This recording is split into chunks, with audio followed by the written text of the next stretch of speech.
Hello and welcome. It is the first Thursday, the first Gwentlemen Talkshow of the open beta. I am Dale the White Wolf, joined as always by Swim. We have Ruben with us as well, and special guest Mogwai.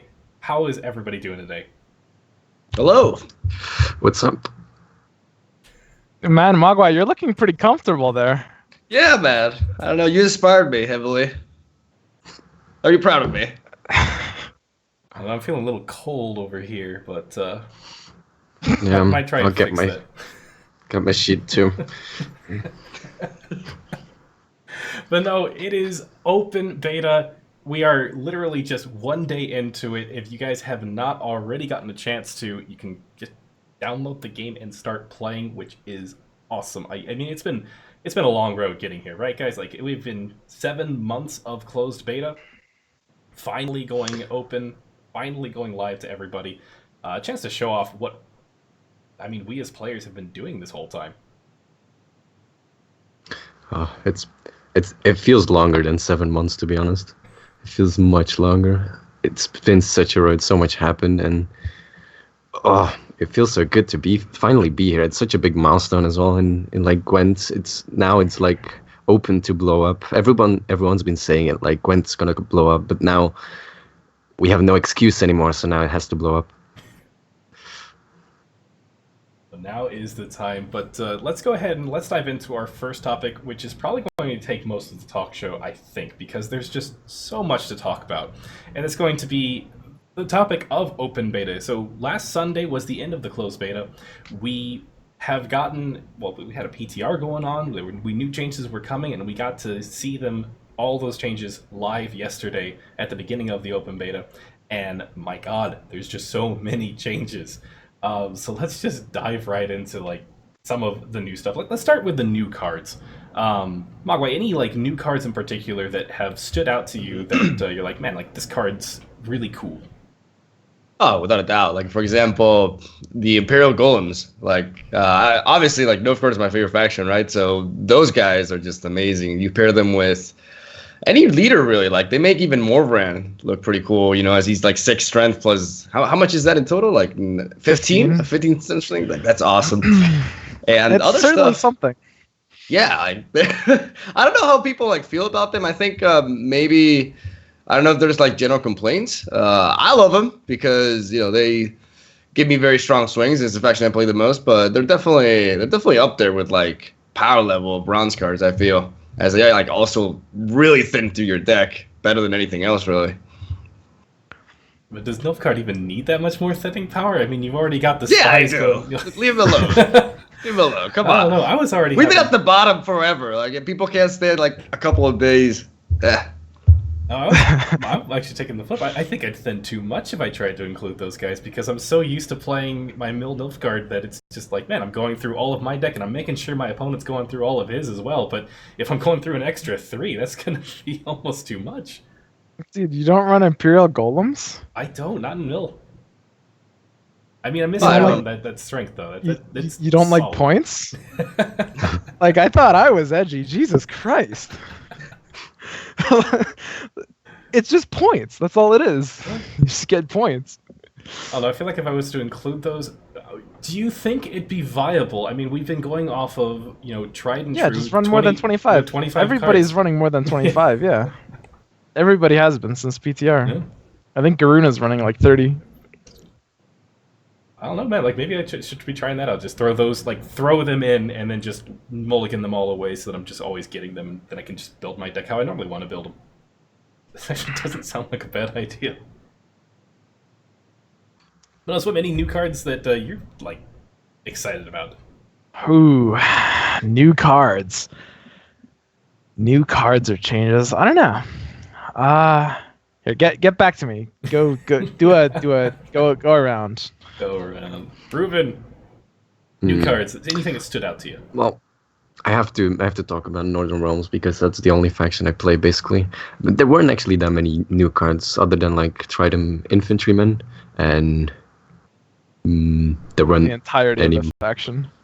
Well, yeah, they got reworked, but there weren't. I mean, you know, I think I like Death Mold the most now. He was like my favorite card, like aesthetically, and now mechanically he is as well. So that's amazing. I love Kira as well. Damn, that's a difficult decision.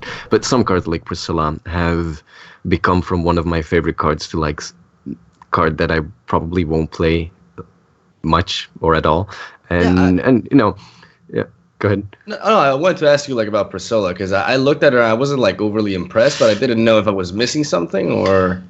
It's like the fact that she puts herself back in the deck. It's like 6 strength constantly. It's so her buff should be a little bit bigger. I mean, she gets back in the deck and stuff, and you can reuse her, and I get that concept, but it's a little on the weak side now, and it's just not fast enough or not good enough right now. But yeah, right now I think I'd go with Deathmold and Kira, to be honest. Some cards are interesting though, like Nenike. I can't wait till someone makes a really good deck around her because she's just so interesting.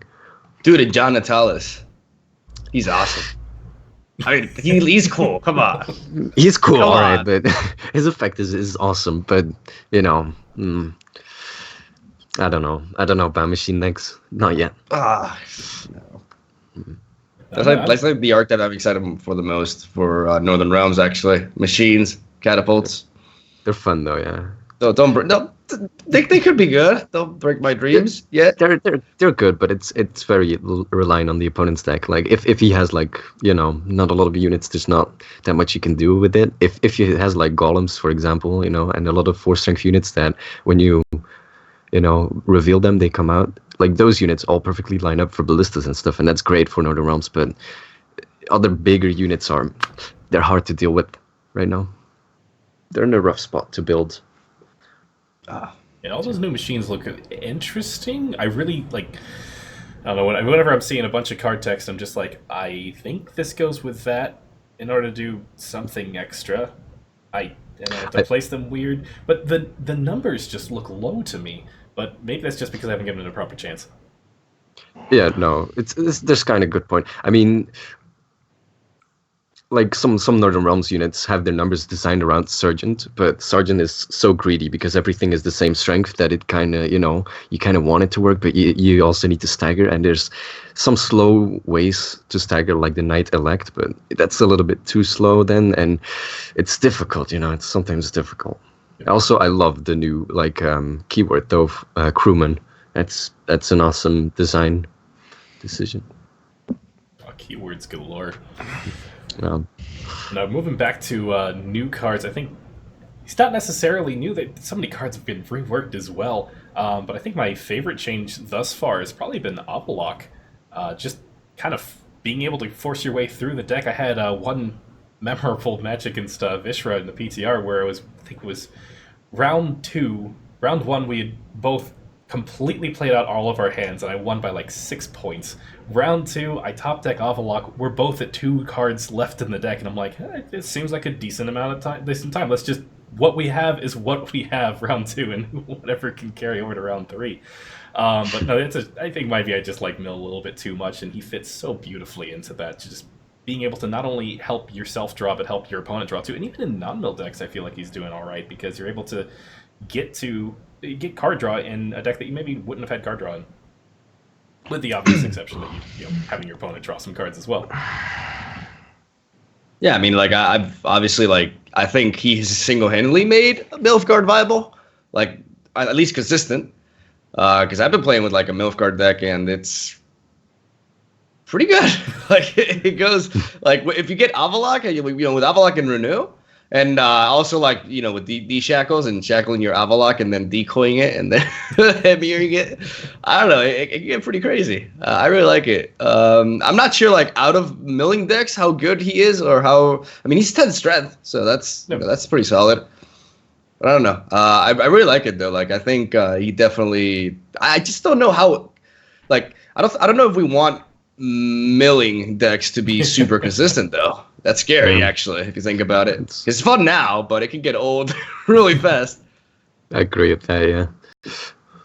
I don't know. I feel like Mill's in a decent spot right now, though, and if they can keep it at that, I think it'll be okay, because the whole thing with Mill is you're not going to be able to force your opponent through on your own. You might be able to if you really abuse Avalok, but Mill has always kind of required your opponent to be wanting to thin their deck running some cards that are helping you out to your end game. So it's always been a little matchup dependent. Yeah. All right, Swim, we're coming back to you. Oh, me. Okay. Yeah, I'm a really big fan of the silver mages personally. I think they're really great cards for the game, and they might be a little too strong right now, but that's kind of an okay thing with the kind of cards they are. I really like the impact they have on the game. They make weather a lot more manageable, etc. And they also like you can play with weather yourself. Like I actually used fog with the Gremlins today. Yeah, it was pretty cool. Like it actually put in the work. Like their flexibility is definitely really solid. It's just you can adapt to different scenarios. I really like Van Himar. Like I love that the Van Hinook. You can just stem for tremors, or you can clear skies if you're like facing a weather. I don't know. The flexibility is definitely really cool. Probably Van Himar is nutty. Yeah, he's nutty, but yeah, leave him be. We needed him. No, I'm really happy that they did something. People were saying for a long time, like we had tribal tags, and one of them was mage, and nothing really did anything with mage. But now it makes more sense flavor-wise. That like, hey, like these people know how to cast things, so let's give you some flavor with it. And, like, let's go ahead and have different spells they can cast. And I think that's really cool. Never mind the fact that the spells that they can cast are really good a lot of the time. But Grimace is a dryad or whatever. He's not a mage, a druid. Oh, he's a bear dude. Did they give him the mage tag? I'm actually not they 100% didn't. on that one. Yeah. No. I checked that. I checked doesn't that. have the Wait, mage let me tag either. check. No, he doesn't have it. No, Yeah. Waterhag has the necrophage tag. No, it's, What's Waterhag's strength now? Because I didn't know about 3. that change until like 10 minutes ago, actually. They're all 3, I think. except for Ida. Oh yeah. Ida's 4 and she's still not playable. She's not playable. Oh, because of the nerf to Quinn, or what did she do? She did Quinn some weather, which was Quen, fog, and clear. I mean, so the nerf to Quen is basically what did it, but ultimately, like, it wasn't just that. It was the fact that they pushed these mages to be clear skies options, right? Like before, when you played Ida in PTR, she wasn't a clear skies option, and that wasn't part of her package. So you didn't feel bad about using her too early for Quen. The ultimate function of these silver mages is to keep them in your hand until the late game, and if you don't need the first light, then you use them for something else. And Ida can't do that, not just because Quen got nerfed, but because of the nature of Quen and the fact that you want to play it early. Ida's just kind of bad, I think. Although, she might still be kind of playable, but. I think in comparison to the other mages, she might be a little weaker, but I mean, it's kind of offset by her strength if she's 1 strength higher. But I think that all the mages are perfectly viable, especially early on. It's been like putting everybody on hey, nobody has like full collections anymore and viable decks a lot of the times, and you're just like scrambling with what you have. It's a fun experience. So I think that I'd like to add on to it. If you see Henry Keg and you're contemplating it, I think she'd be a good pick. So we've talked about Northern Realms kind of getting redesigned considerably, and we have one of the Northern Realms experts, or at least one of the more prolific players of Northern Realms, Ruben here. Yeah, I almost solely play that faction. I love it. So let's talk about machines. Let's dive into the machines tag. Yes. A little bit more. Machines. Well, machines are like basically one of the 3 very obvious archetypes. There's like armor, sergeants, and machines, obviously. But yeah, if you want to talk about machines, they're really good. A part of them is really, really strong. Like the mini dandelions, the siege supports are really strong. They're like insane. And together with reinforced siege towers, they can get up like, they can get it insanely high values, and they stagger as well a little bit, because if you place them in between, they get 2 crewmen, and if you place them next to each other, next to the crewman, they only get 1 crewman. So you can stagger them very nicely. So they're basically like, if they Gigni, they only get 117 or something, and that makes them really, really good. But that's the only really good part about machines right now, basically. I mean, and don't get me wrong. Machines are so strong, but they're so they don't always work. They need you to have a very specific scenario, and if you're not in that scenario, they're a lot weaker than most stuff right now that's in the metagame. And it's probably because we haven't figured it out yet. I've been playing and testing around with it a lot, and it's really difficult to make Northern Realms. To make another one, then that's so obvious, like Sergeant. That's a lot easier to build because you just put most stuff with 3 strength in there, and you make it work with some other tech choices. But machines that's another story. That's insanely hard to build. But you've Especially had like over the 24 ballista. hours. Like how is it not figured out? I mean, the meta's been solved at this point for at least 12 hours. I know that. I'm sorry, Dale. It's no, it's gonna get figured out, but I mean, like the siege platform only being 2 strength is it's a little bit, it's a little bit on the weak side, and it doesn't give you that much tempo. Like, okay, you get the deploy effect again with an extra crewman. That's really strong. But if there's nothing on the board or you've already cleared out everything, or there's only gold cards, there's not much you can do, and you don't get a lot of strength on your side. And that's basically what Gwent is also about. And if you throw away all your reinforced siege towers and stuff in like the first round, it's just finding a nice balance between the two, like having a lot of strength on your side and not dying and removing it. Yeah, that's basically Gwent that I'm describing now, but it's kind of difficult. Yeah, and the weird thing is if they buff it up to 3 strength, then it just gets picked by the K-20 sergeants, and that could possibly end up being too strong. If you could merge those decks, it could be. And it's true. What were you gonna say? Who, me? Yeah, you said swim something. Oh, and then... you've tried some machine decks, right? Already? Yes, I have. On the PDR and stuff? Not very successfully though. I didn't have all the cards. I didn't open enough kegs. Okay. Well, they're fun. They're a lot of fun, but they require some very specific scenarios. I don't know if you've played around with it, Mogwai, with the machines. I have. I did. I actually, but the only games I had with them were against Forsen. So, and like I actually got really good value out of the ballistas, but I'm pretty sure that's not gonna happen every game because having to hit like 3 things, to get the full value out of it, having to hit 3 things with the same strength, it just feels a little bit awkward. I think the reinforced ballista is more manageable, because it's easier to proc and it's easier to get value out of. But I understand what you're saying. Basically, John Natalis was my first gold in the entire game, and I really want him to be good. And when I saw his ability was triggering a bunch of catapults, that got me really excited.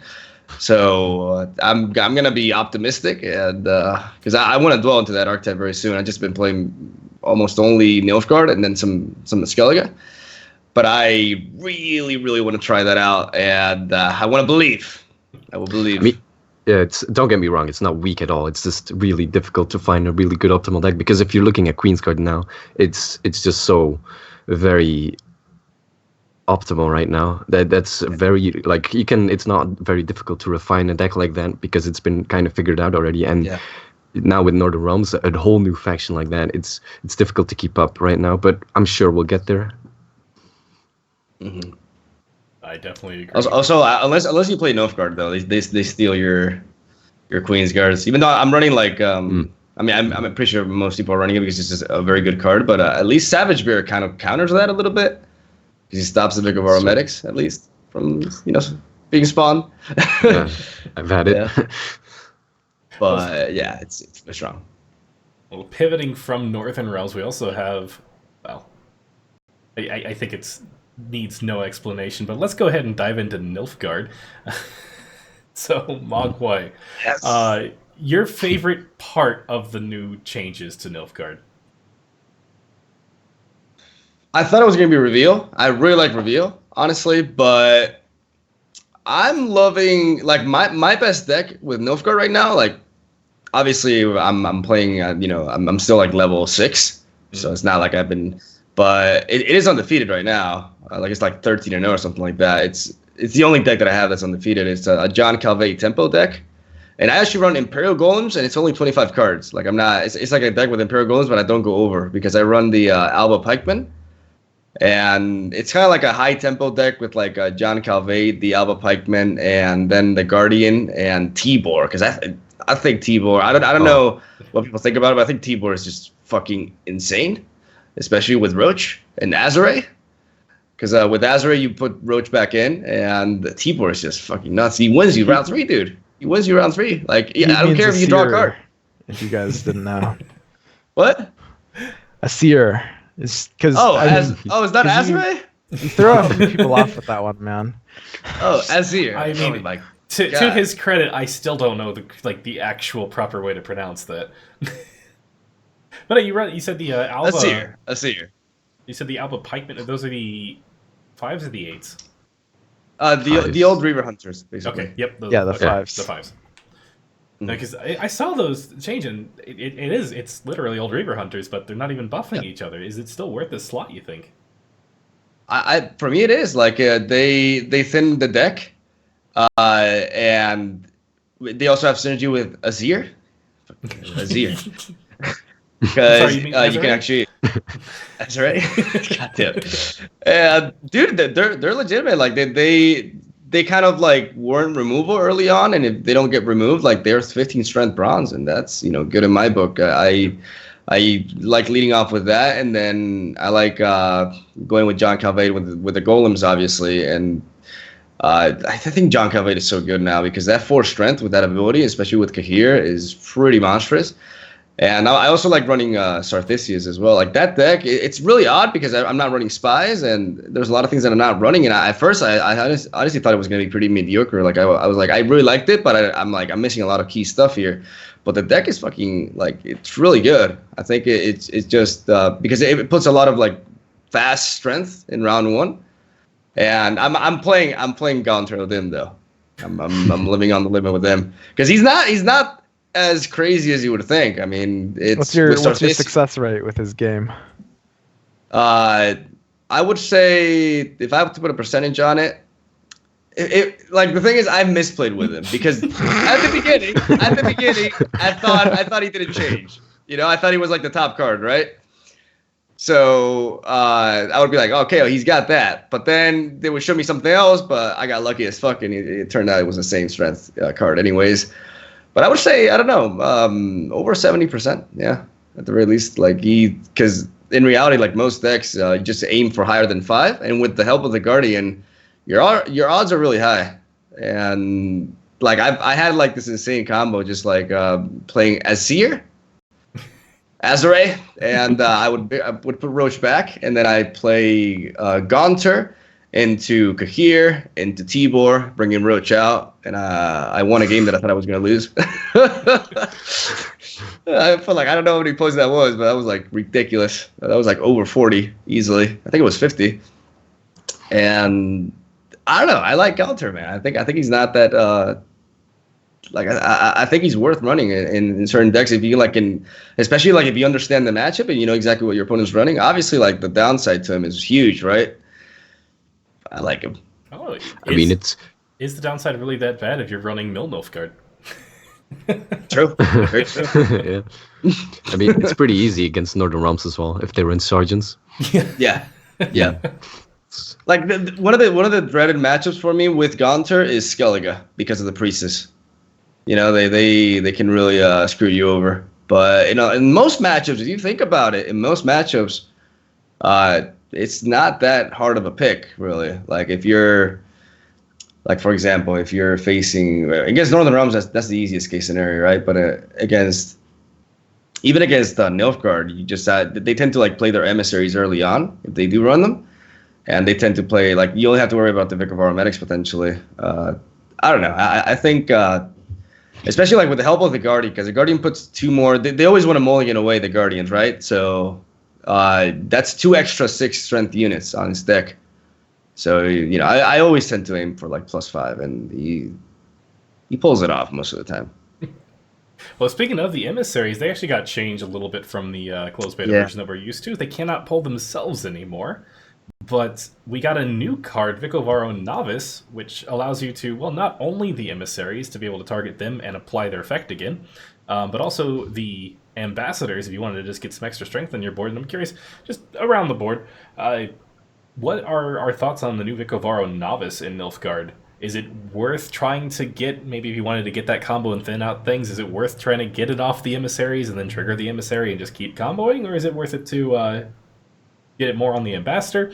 Is it worth it to run it at all? Because it is only 3 strength. Well, it technically, like, okay, so I don't have the most experience with it. I have running in one deck. I know other Nilfgaard players have really used it. I think it's potentially very good because it's just giving you extra, like, you can get some ridiculous chains with it, especially with the emissaries. The big issue right now is that there's like a little bit of a bug in which you can't like trigger an ambassador and buff your own Vicovaro Novice. It won't let you. Cry time. Yeah. It won't. Yeah, it won't trigger that way. But I think you can get some ridiculous chains. You know, like, I haven't used that card as much because I've been, like I said, trying other stuff. But I think I know I've seen, for example, Garuna use it a lot, and you can get some stupid chains with it. So, Ruben, did you get a chance to test them out at all? Or? Northern runs all the way, baby. The novices? Yeah, no, I tested out the novices. They were aight. It's my thought on them as well. I tested them out in just a bit of a spies themed deck, and they seem decent. It's a little awkward from a deck building perspective now in order to try and fit them in. Yeah. If you wanted to get the, like, you're trying to just get the old emissary effect, and now I have to add an extra card in order to try and get that. So that's a little awkward. They can always be a dead draw if you play all of your emissaries and ambassadors in round 1 and 2 and round 3. It's just like, I have no use for you. You're 3 strength. But it's an interesting take. I'm wondering if pulling emissaries was really just that powerful of a play. I definitely miss it though. Like the chains. But at the same time, it definitely is a huge. But I think it's worth it because I just love the fact that they're agile now. Like, I think that's the biggest deal. Like, them being agile with the raw tossers, you know. Like, and there's also like so many like crazy combos you can pull with them now, especially with like Fringilla, because you can place them wherever you want on the board. Then you can set up a nice Fringilla Vigo to like debuff something, for example. Like, I like how flexible they are in that sense, but it definitely hurts for them not to be able to pull something from your deck, an emissary from your deck, because you miss out on crazy chains and be able to thin your deck as efficiently. But I still really do like them. I think they're really good still. Well, speaking of agile, so that's something that is a big change from the closed beta. I mean, we were moving to a direction where everything was one row, one card. Like, that's where it's going every single time. And a lot of the agile units, or the units that were agile, especially Scoia'tael in particular, I think, got hit pretty hard in closed beta, where they just took away the agile. They're like, oh, this doesn't need to go and be agile. It's going to be melee only, or it's going to be siege row only. But now we go to open beta, and I'm just like, oh my gosh, everything can be placed everywhere, it feels like. Yeah, that's one of the huge changes that I personally saw. It's probably even a bigger change than like some of the things like passive changes, in my opinion. It's it influences so much. It influences weather. It influences like other damage effects. It's so big. And personally, I don't know. I don't know if I like it, to be honest. It's like there's like 65% is agile, and then there's like a few that aren't. It feels so odd, like, and I really don't know if I like it. Like, I'll have to wait longer though. I think they did maybe go a little bit overboard with it. There's a few units in the game, like Clan Moon Pirates, that just, it's very strange that some units even are agile. But again, I'm kind of agreeing that it's something that would be better to analyze given some time. Like, I'm not super comfortable like deciding how I feel about it yet. What do you think, Mogwai? I don't know. I first of all, I'm gonna take this off because I'm fucking dying. I don't know how you do it, man. You're dropping out? I can't. It's too fucking hot, dude. I have the air on and I'm dying here. I'm sorry, I failed you. But I'm sorry, man. Forgive me, please. Don't worry. We'll always have a Katowice. But yeah, I don't know. I feel I don't know exactly how many cards are agile now. Like you guys are throwing some percentages out there. I haven't but it's definitely a huge difference from before. At least I don't think it's 68%. as That was probably yeah. I don't know. it leads to more decision making, which I think is a good thing. Like especially like I said, I go back to the emissaries. The fact that they don't disrupt your raw tossers necessarily anymore, makes the whole deck much funner to play as a whole. So I think overall having that flexibility is good. Maybe they went overboard with it. I honestly can't say. I don't know. I don't think. I think it's good so that I think anything that helps you really counter weather, in a way, is overall positive. Because in reality, like weather is not. I don't think nobody enjoys losing to weather. Like it feels very oppressive. It feels kind of bad. So having ways to combat that, having ways to play around that is good. Having tools, and I think they aim for that. Mhm. I don't know. I like it. But talking about weather, I gotta ask you guys. I've really been wanting to just super curious. Like, what happened to the Squayatel guy, the agile? He was 7 strength, and he promoted himself when you play weather. But now he's 4 strength. Why? They reworked that card, and the tooltip was not adjusted to reflect that. That card clears weather on the row that he's on. He's kind of like the Nausicaa standard bearer, except instead of buffing an additional unit by 3, he pulls 1 unit on either side of the board to the row that he's on. Whoa. That's a Wait, so he pretty big clears thing the to miss in weather. the tooltip. Yeah. What? That's a big tooltip.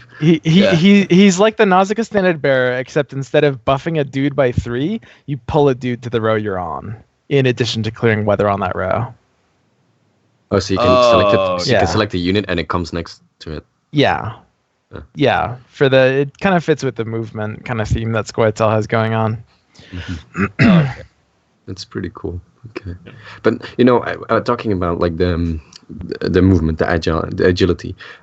Do you think like spotters should have that? I mean, it happens quite often to me that like they play a few 15 strength, spotters on the board in round 3, and I have like Igni sitting in my hand or something, or some good weathers or something, and then they just like split it up, and there's nothing I can do against it. It's like I know it makes Igni weaker as well, which is probably a good thing, but more time will have to pass, I think, to judge on this. No, I think initially I'm very concerned on all of the changes to the agile. Like it's very confusing sometimes to figure out where things are going. But I think overall it's going in the right direction, to be honest, because one of the big things that we got was the positioning patch where you're actually able to place things. It doesn't have to go to the right every single time. It can go to the left of a card or between cards.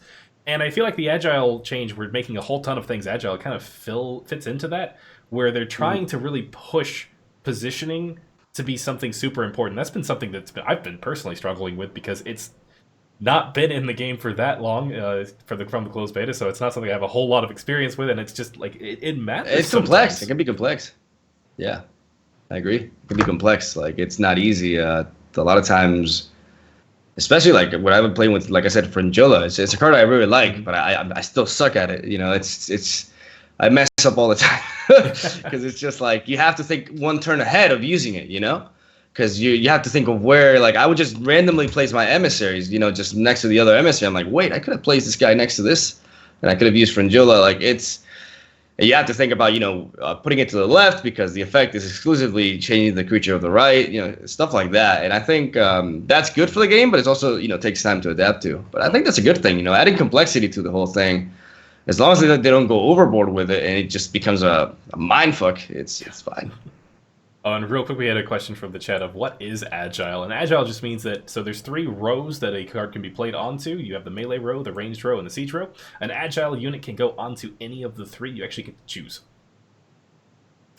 But no, going on to, we talked about weather a little bit, it got brought up, and I want to kind of delve into, in particularly, we have some new gold weathers.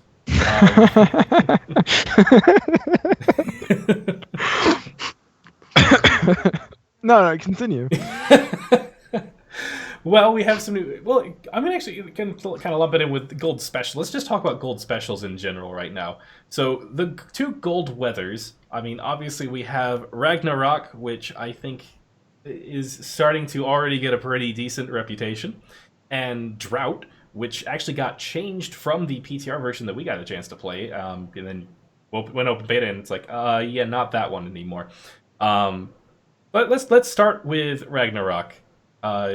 Swim, you seem to have an opinion on it.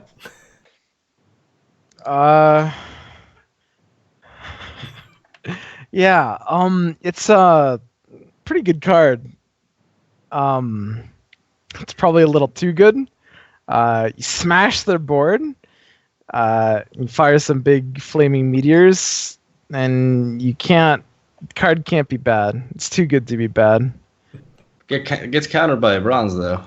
Does it? Or a mage that everyone runs. I don't think that card's counterable, actually.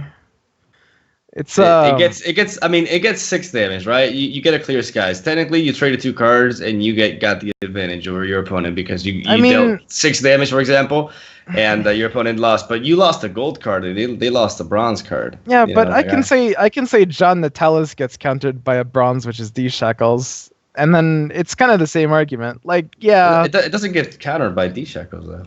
John Natalis has a deploy effect. Okay. Let me find a different example. Let's take Yennefer Conjurer. Yennefer Conjurer. No. But D Shackles, First Light is a very good card now. Like it thins your deck. Like you can run multiple variants of it. Like I think, because I at first I was like really shocked when I faced Ragnarok, but I personally think the card is super fine because it's whenever I go against it, it doesn't it feels very impactful, but it never really does as much damage as you would think. And you can play around it. You can row stack, for example. And yes, it can get a lot of value if you play early on and you don't have an answer. But when you can just run First Light, I feel like it's actually very manageable. I think it's completely fine. It takes up a gold slot. Slots are Couldn't agree more there. Yeah. I really don't think it's it's a strong card, sure. It's impactful. If you can't counter gold it, you're probably gonna. Yeah, you're probably gonna lose the round if you don't have a clear weather or something. But let's be honest, you probably have an answer to it. I mean, most likely, because many people run it. Many people run weather as well, so you better be prepared on it. And I really don't think it's a strong card, sure, but it's not non-counterable, like you say, Swim. I would like to hear more about that statement. Well, there's no single card that actually counters it. You can't counter this card, right? There's nothing that actually swings for value in your favor in a trade up against this card. There's literally not a single way in the entire game to trade up against this card. You can stop it from achieving ridiculous game-winning value, but you can't actually counter it. Those are two entirely different things. It's kind of like the old gold damage to lock change back 4 months ago. Like certain gold cards used to be very counterable, and now they're deniable with D-Shackles, but they're not really counterable in the same way.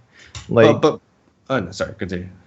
If I play Ragnarok and I'm getting 9 value and stopping your First Light from going off, then I'm playing a 17-point card, roughly. Let's call it 17 points. I actually don't really agree with that number. I think it would be closer to 18. But at a worst-case value, it's something like 17 points to deny your First Light on top of hitting for 9. Like, that's just way too absurdly good for a neutral card. And it doesn't even really matter what I think. Like, that card is going to be changed in the next week and a half, probably. Okay, so Blue Stripe Scout. You have 1 row full, and you play Blue Stripe Scout. Would you call that like half a counter then? Because you're not really wasting any future resources. You're using its full potential. If you're literally just stacking 1 row and doing nothing else, everything goes on melee in a Sergeant deck almost.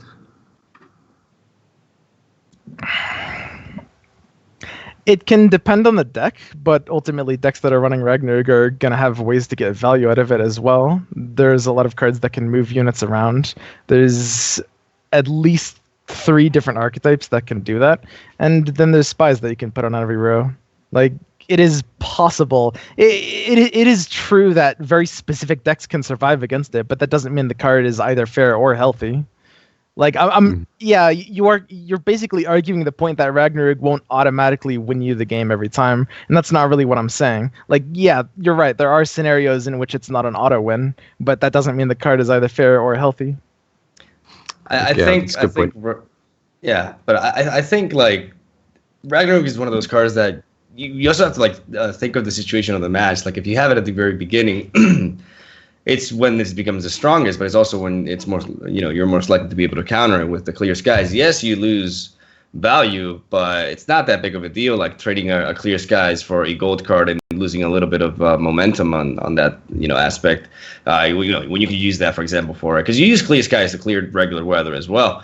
And in the late game, Ragnarok is, if you only have like 2 or 3 cards, it's round 3. It doesn't really do much at all. Like I feel like it's a powerful card and it's good for when you start, but I don't think I've played so much against it, and I just I haven't felt like overly oppressed by it or anything like it. It's powerful, but it doesn't feel, I don't know. I see people just screaming that it's the most OP thing ever. I just disagree completely, because when you have a bronze card that can shut down that thing from gaining more value, like it's as if Genicon was super popular, super good, but you had a D Shackles that could also potentially rally you a unit. You can kind of like, yes. So that's true if Yenkon was 9 strength and dealt 9 damage every turn. Well, it deals 9 damage if you have 3 units on the board, though. That's the thing. Like, that's the thing. You need to have like a developed board state, and it's also like, when do you go for Ragnarok? Yes, the maximum value you can get in a turn is a 9, and yeah, if you counter it with a clear skies, yeah, you've lost momentum, but I feel like it's fine for gold in that sense. There's other cards that also generate huge power swings because they're gold cards, and like I said, when you have a bronze card that completely, it was a problem with, clear skies could only clear one of the rows. That was a big issue because you couldn't even counter Ragnarok, right? But now I really don't. I don't know. Maybe I just haven't been hit by it enough. I don't know. I'm looking at it more from Swim's perspective on it. I think where it's so let's assume that you're getting full value off of the card. So you've got 3 units on the board and it's dealing 9 damage, and the issue is that clear skies, maybe you actually wanted it as a rally instead. Maybe you didn't want to have to clear any weather to begin with. And while, yes, you're able to now counter this gold card with a bronze card, it's already dealt 9 damage before you even got a chance to. So it's at worst a 9, at worst a 3, at worst a 0, I guess, if you have absolutely no units on the board. But it's already dealt its damage, and it's denying you the ability to play your clear skies as a rally instead, which is in turn denying the value of that clear skies, which is going to be on average 8-ish, 9-ish, maybe 7-ish. So you're already looking at this gold card, even if you get the absolute quickest counter to it, has already done, as Swim said, 17, 18 points of damage. And never mind the fact that it has no ceiling, so if you don't have that answer, you're just kind of sitting like, oh boy, this is going to be a fun round. But there's more cards on Ragnarok that have that, isn't there? Like, when you say so. What do you mean? They're just less obvious, or less like Drought or White Frost, or what are you referring to exactly? Like Yenkon, kind of like, she's gonna get so much value, but if you don't, like, it's not the best example because she's not super strong in like Ragnarok. Wait, I need to search for a card like this. All right. I mean, aren't there more cards like that? There have to be, right? Like a card. Well, like what you're saying is true. There are cards that fit the same description. You could refer to Ragnarok and other cards with the same sentence and it would be correct, but the numbers are way off. Like, it's absolutely true that Yenkon is in the same variety of card as Ragnarok, in that it kind of the cards that demand makes you want to have. If you have an issue with Ragnarok, you have an issue with the weather as a whole and the interaction between weathers and first light as a whole, because your argument is also applied to bronze weather as well. Even though it's less impactful, like, it's the same. You're technically wasting the first light for that. See, I'd counter that with the numbers are lower, so it doesn't feel like, if you compare. I'm taking it like a Ragnarok as a gold card compared to other gold cards, and I mean, we're getting like, let's just take the vanilla Geralt test, and he's changed slightly. So I'm going to say he's still roughly a 12, 13, obviously if you get the Brave effect, and we're saying that this gold card now can just be better than him. And that's on the best case scenario that you have a clear skies right from the get-go. Then I don't have an issue with the idea of having cards that demand an answer. I actually quite enjoy that because it helps with the deck building, and it's going to help form the meta, I think, as time goes on. But my issue is just purely with the numbers. I think it's simply too high. For example, Leo Bonart. He's a 6 strength gold that can deal, for example, like 10 damage to something. 10 That's very also like commonly, tremendous swing, and you're also developing a 6 body on the board that's sticking, So it's kind of like there are gold cards out there that are very swingy, and I don't know. It doesn't obviously demand an immediate answer, which is the difference between that, but it's also like a more immediate effect, It also has a ceiling though. And they're also all going to get nerfed in the next week and a half. Tibor is one of them, or Tibor. He's like also not my Tibor. Oh god. leave Tibor alone. Super serial. No, so let's go ahead and flip this argument now. So we've been talking about Ragnar Rug, but we have a very similar card, the other Gold Weather Drought, except we're not talking about that for nearly as much. And why is that? So unless they've changed it, and I just completely missed it. So please, somebody correct me if I'm wrong. Same thing, deal 3 damage, but instead of doing the highest strength unit, it's doing the lowest strength unit. Because Drought doesn't really exist. You, in many decks, don't necessarily want to run 2 of that kind of effect, and Drought is worse than Ragnarok. Basically, it's... So what makes the difference between going top down versus bottom up? Because you want to be able to maximize your damage, it's basically a play you do for points. You don't want to be able to remove things, right? It's a play you do for points and not wanting to be able to remove things, which means that if Drought can be blocked by something like Priestesses of Freya's, which makes it more counterable by something like First Light, because you can play it immediately, and they might have tools to tank it 1 or 2 shots and reduce its value, and then it gets First Lighted away. So it ends up being kind of useless. It's kind of the same reason why single target removal is more powerful than single target buffing, but multi-target buffing is more powerful than multi-target removal. When it comes to points, you want multi-target stuff. When you're just trying to hit for pure value, you want something that will be able to not have to be blocked by something like that effectively. Yep. It's well said. It's just stunned silence.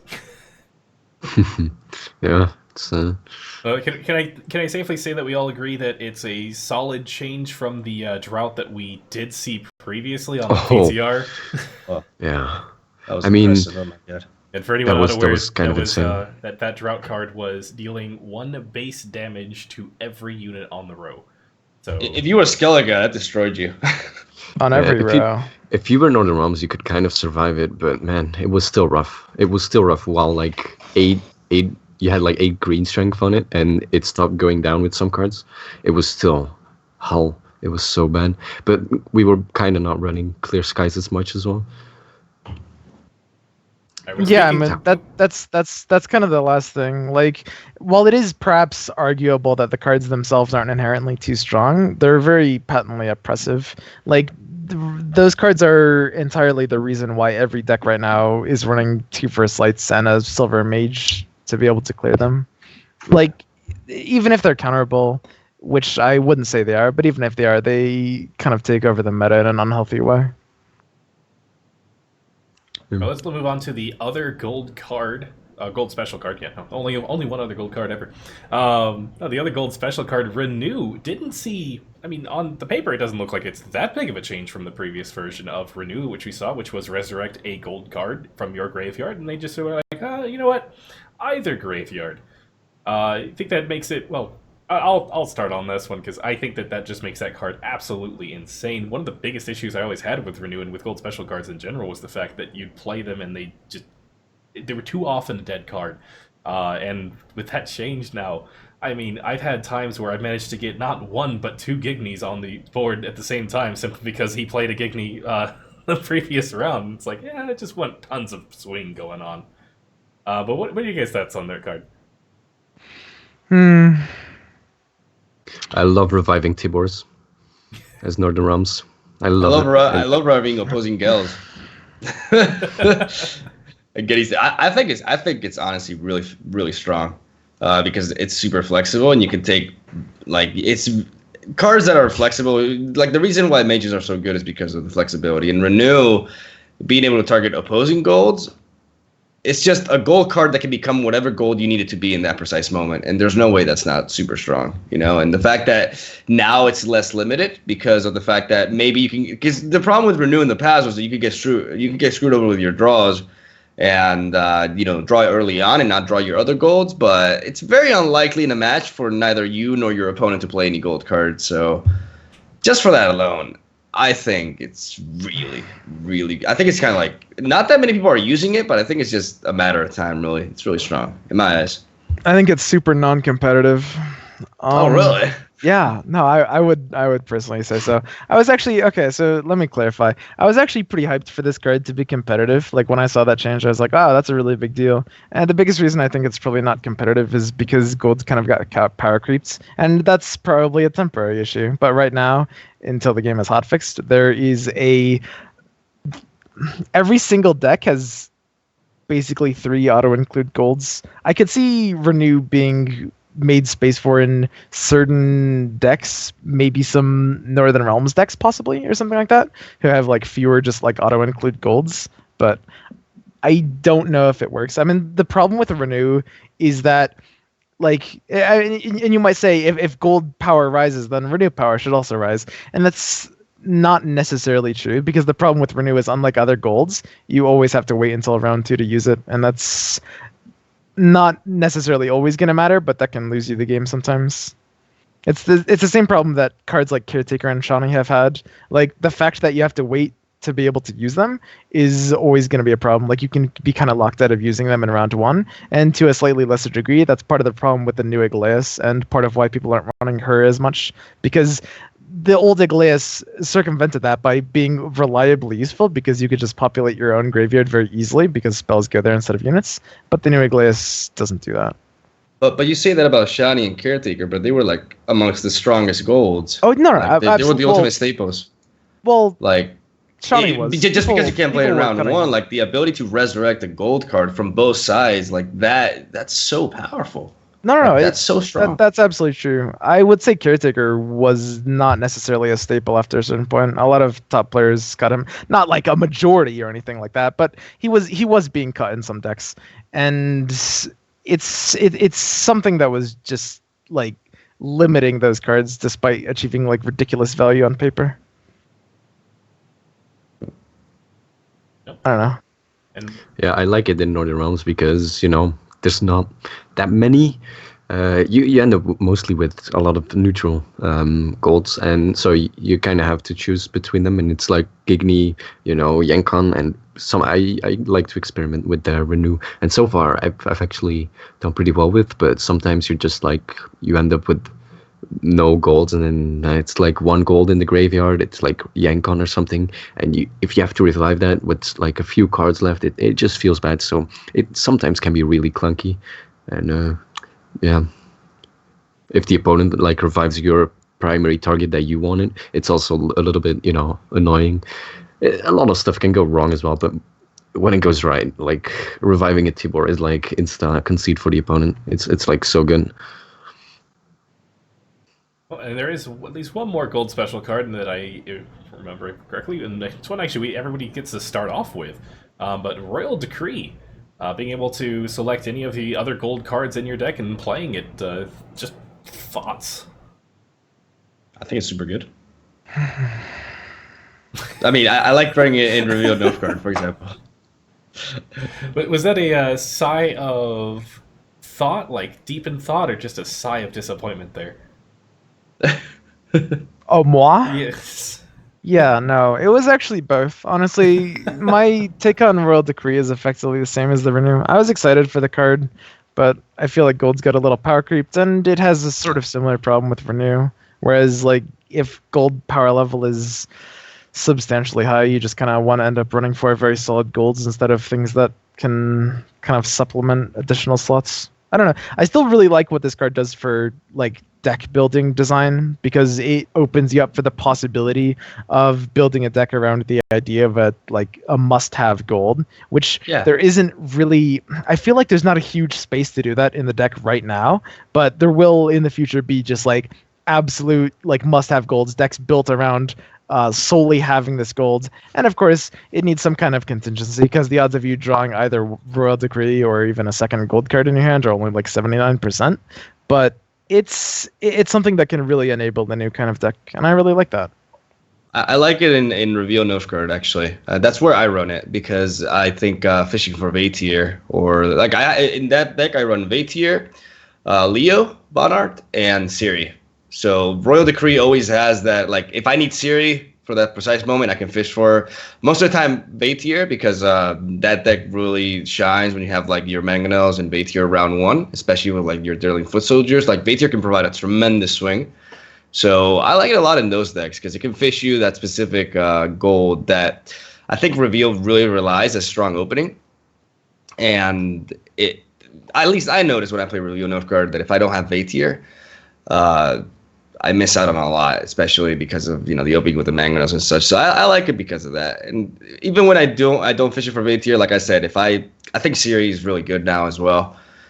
And being able to fish for that in specific moments too. I've had a lot of, like, every time I played that card, it always felt really good. It feels really useful because of it's just that tutor gold, that one gold that can be one of the other three, whichever one you need. But obviously you can get screwed with right draws, and sometimes it can be a little bit useless. But I've never, had that happen to me. The Nilfgaard mulligan on everyone helps that out so much. That's true. Honestly, it's I would say it's fine for the most part. I will say one thing about the card that I didn't actually realize until a few days ago on PTR is that it actually specifically, the fact that when your opponent uses it, it shows you how many golds they have in their hand exactly is a pretty notable downside of the card. Like we've seen that applied to things like Dragoon and Brewer, and even to a lesser degree Operator and Giant Toad. Yeah. And Brewer was historically the one that it most mattered for, but Royal Decree in theory is even a bigger deal, even though I expect it to be run less than Brewer was previously run. That information is super valuable. It can like allow you to like play very specifically in round 1. Nope. Well, speaking of the Nilfgaard passive on everybody now, what do you guys think of the removal of faction abilities? That was another big change going from closed beta to open beta. I mean, you can look at it this way: everybody's Nilfgaard now, and everybody's Scoia'tael, but we lost a couple of other faction abilities along the way. Some of them got turned into keywords, though, say Veteran and Skellige. But no, like, Ruben, what your thoughts on just the removal of faction abilities as a whole? I love it. I hated the faction ability of Scoia'tael and monsters, and Nilfgaard as well a little bit, a lot.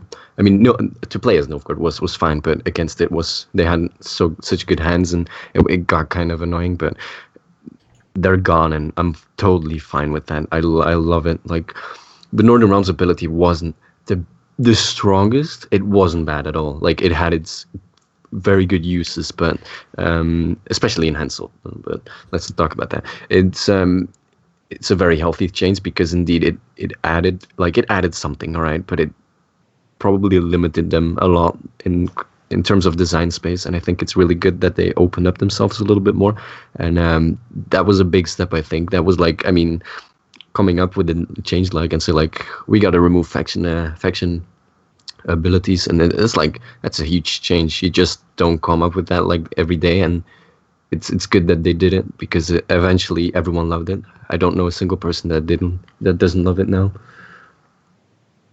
Yeah, I would agree. It's the right decision for the game. And I've been saying that the way to think about it is not as something, it's not a subtraction, right? It's not something that's being removed from the game. It's more of a transfer. They're taking complexity out that's locked into every card of a specific faction and distributing that complexity and nuanced play into cards individually so that they can better fine-tune things. And that's why we were seeing a lot of these keywords and stuff like that instead. It's probably the right way to do it.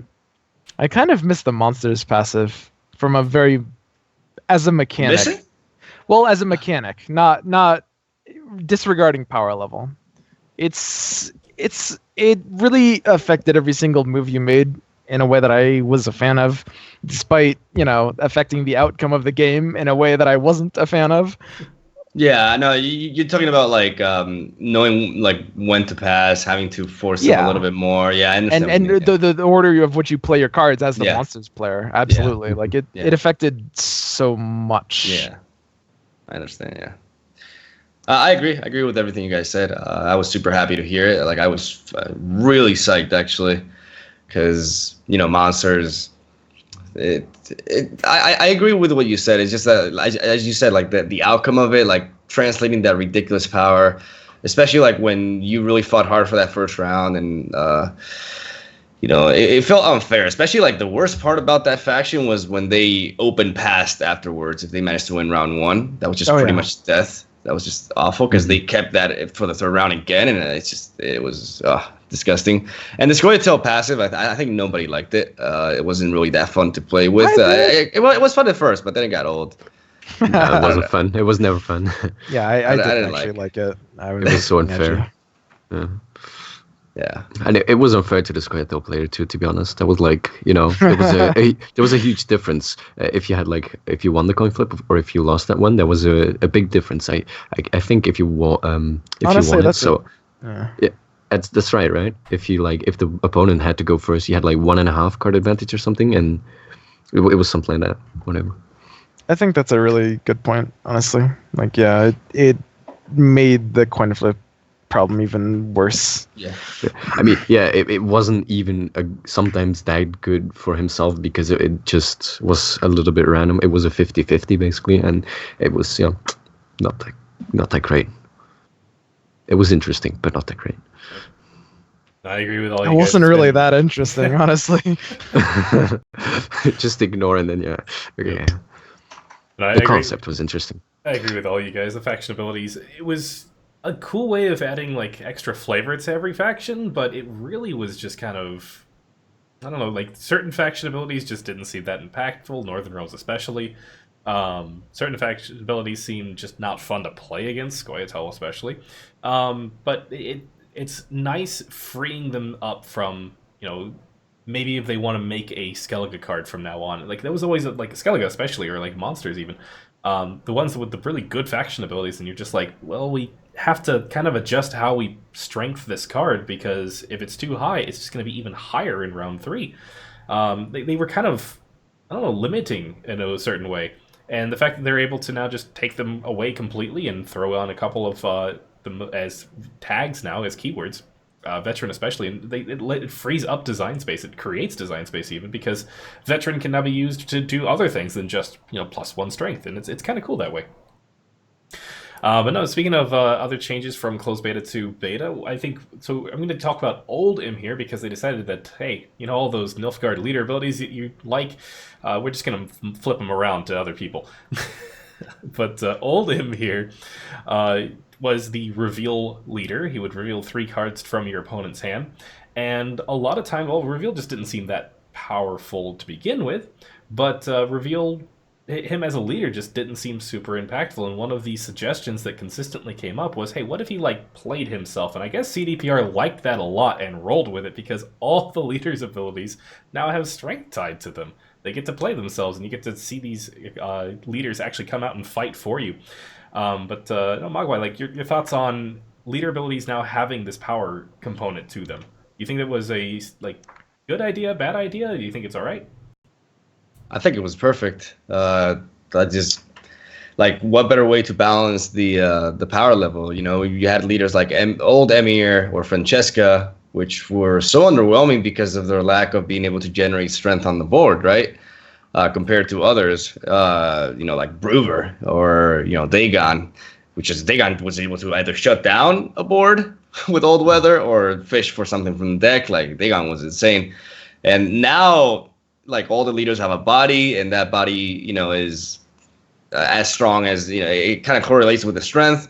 I love that. For example, Morvran, which is the reveal leader now, is generally stronger than most because his ability tends to generate the least amount of tempo, and I love it. I think it's great. I have nothing against it. I thought it was a step in the right direction, and I think it was perfect.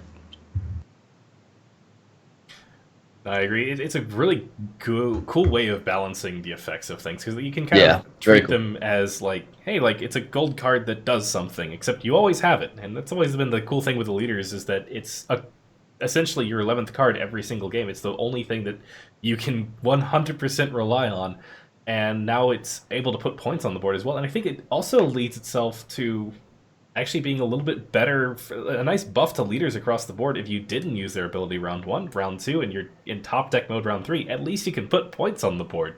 Yeah. Yeah, I think it's great. I mean, the biggest thing about it is obviously it allows things to be better balanced because they can do very minor tweaks to things, but even beyond that, it makes it a lot more kind of flavorful. Like, and that's something that a lot of people dismiss, and I'm not personally like a huge I don't. I'm not that kind of player personally, but it's still really important. Like it feels a lot better that your leader's on the board, and it makes it mesh better with the new orders tag as well. Like it kind of works together better. It's also so much easier to balance for them. And, you know, some stuff like how do you balance like a full test? But yeah, now full test is a little different, but you know, that's such a low tempo as well. Then and compared to Henselt, which is such high tempo, although their strength is only two different from each other, but you know, Tweaks, just tweaks. kind of, yeah. Dagon now is a 7, which is pretty huge, and it's like, you know, how do you fix a Dagon without a first light? You give him 7 strength. Well, we talked about tags and keywords a little bit, and I think that's the other big change going to open beta is all these new keywords just out of nowhere. It's nice to be able to, especially be able to hover over them now and be like, oh, that's what that does. Do you think that I think they personally maybe went a little overboard on the keywords. There's a lot of them now, and they all do stuff. And there's a couple of cards too that have a lot of keywords on them, where you just hover over the card and like you get like a page and a half of text of what the different keywords do. But in general, thoughts on keywords? There's 22, by the way. I mean, I think you have to do it because what are you gonna do otherwise? Like increase the text? Like you either go with a keyword or you make the text longer. So there's no option C that I know of. I like it. Like especially I love the fact that, you know, when you hover over a card, you get the entire list, and that's all the information you really need regarding them. Like I don't know if there's anything in particular that's not as clear, but I think it was definitely like one of the most important things Gwent needed. A lot of people didn't realize, well, a lot of people did, that, you know, the text was just, I think it was actually one of the very debated on Reddit, like the fact that a lot of times the text was just not clear. You didn't know exactly how things worked. You didn't know how the ordering of things were, and it was just all over the place. Certain cards that did similar things were worded differently. So that kind of also messed up a little bit with your understanding of certain effects. And now, you know, you have specific keywords that, you know, tell you exactly what each thing does, and I think that's very important for a card game. So I think one of the biggest advantages that comes with that is like if you talk about Gwent, if you, for example, shoutcast and you have to explain like clash, and or you have to talk about the ability clash, and that comes up, you have to like, you know, what do you say? You say like two sentences to explain that, and now you can say like clash, bam, and it I mean, it's a lot easier now to talk in general about Gwent, and you know, if they give keywords themselves, we don't kind of have to do, because sometimes we ourselves, the community, did, and you know, it's just a really good initiative that they did it, and it's a lot of cleanup. And okay, at first there's a lot, 22, and you'll have to learn them a little bit. You'll have to get used to them, but it shouldn't take that long. And once you know them, you kind of know them. Yeah. I basically agree with what you guys are saying. Like keywords are a great step for the game. It's something that a lot of other card games, you know, have had. Like Gwent never really had fleshed out keywords. It was something that was always like needing to happen, and I really like the way they ended up doing it. Nope, completely agree. No, so like, let's go ahead and move on discussion points. Let's talk about all the changes that they've done to weather. So obviously we've already talked about the gold weathers. But there's now silver weathers and bronze weathers that we haven't talked about yet.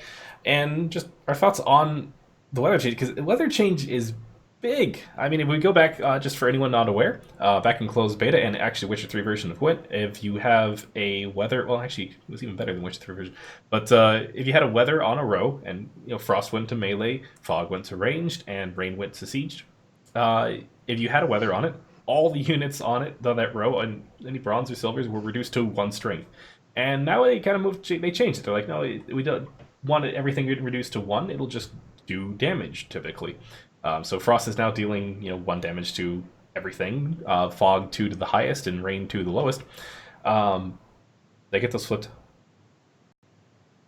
anyone remember off the top of their head? Rain is low. Fog All right, is I got high. it right. Yeah, Yeah. But do you think that it was a good change for weather? Because it's definitely a big change for weather, and I think that anybody coming from, say, the Witcher 3 version of Gwent is going to be surprised to see that weather is not the same that it was before. I mean, anybody coming from a Witcher 3 Gwent is Well. going to be surprised about a lot of things. I mean, I don't think it's much more added complexity than everything else. Like, the first thing you learn when you come from the Witcher 3 Gwent is that it's a completely different game. It's so different. It's insane. I like the thing about weather is I think not only is a good step design wise and balance wise for reasons that I'll tackle now. I mean, all you guys are aware of it, but I think it's also like thematically it fits better. Like it feels more like actual weather. But in case anybody's like watching and is wondering what the old weather was like, old weather just shut down an entire row and basically dropped everything down to 1 strength that wasn't a gold card or weather immune. So effectively, cards like Aeromancy, especially like earlier in the closed beta, they were very commonly used as the last card in a match to just shut down a specific row and have a massive strength swing in your favor and, basically nullify everything that your opponent was building for that match on that row.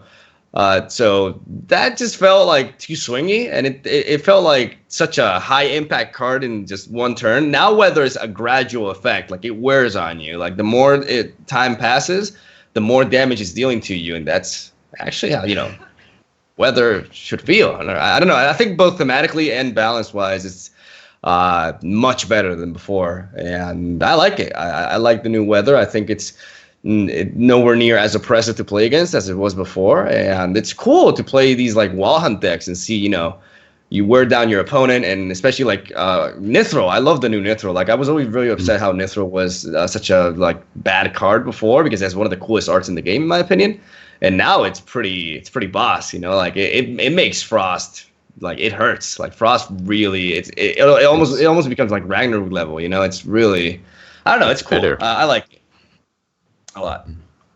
I think it makes it better. I mean, a lot better than Ragnarok, in my opinion. Yeah. It's just if you think removable. about it, yeah.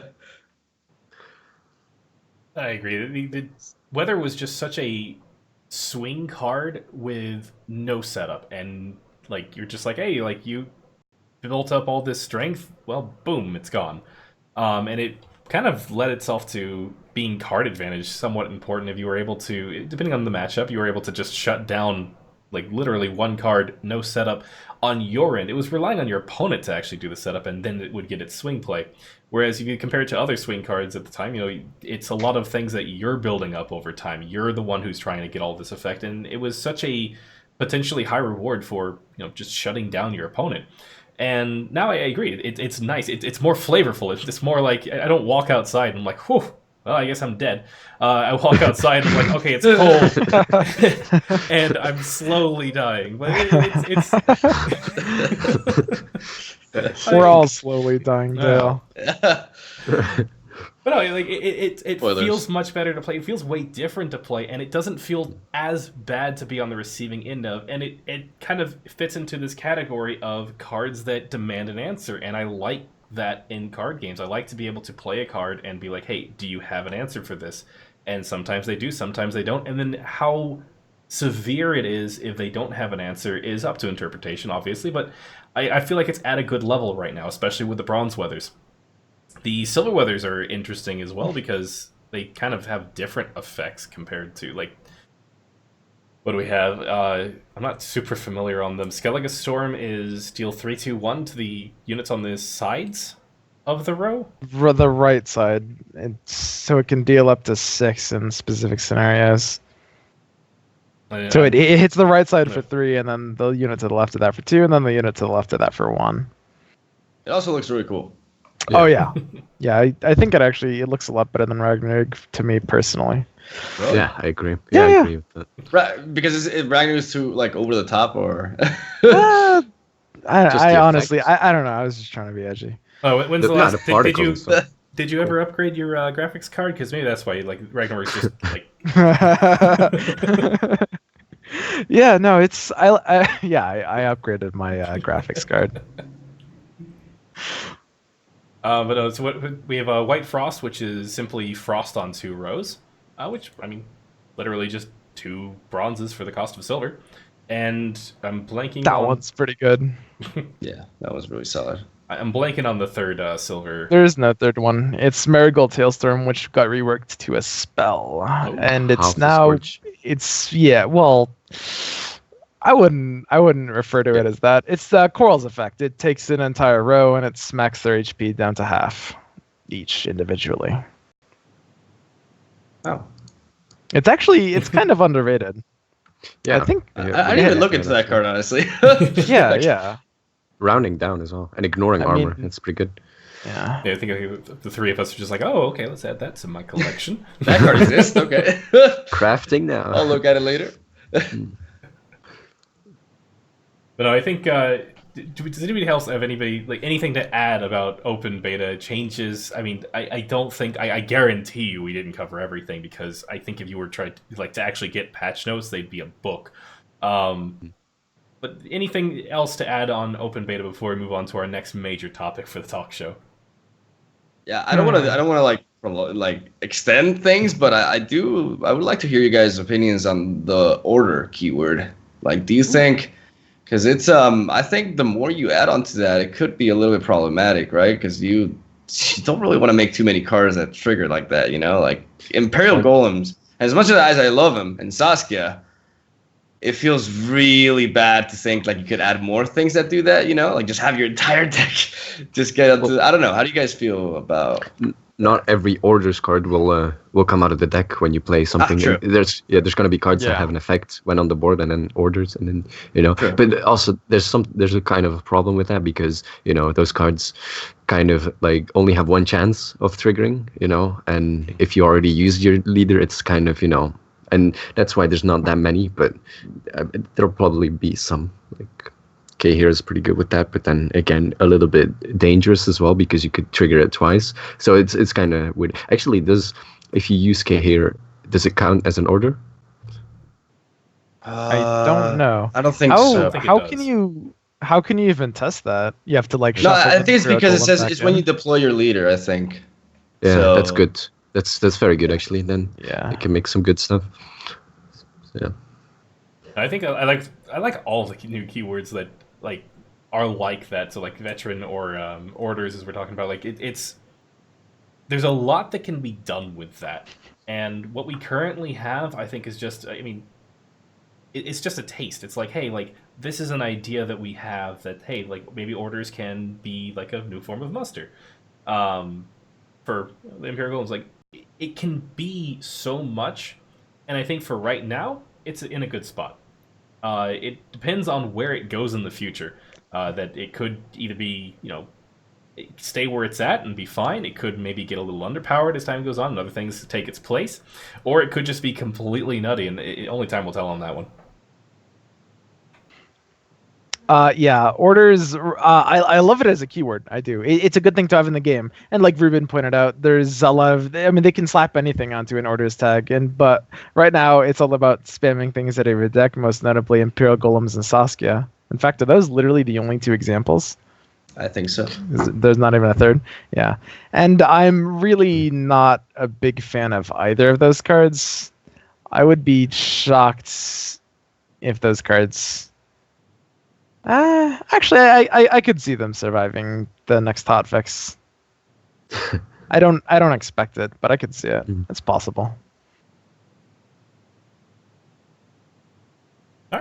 Any other thoughts on? And don't worry about the if you want to. We can seriously talk about open beta the whole time. Like I am totally okay with that because there's just so much.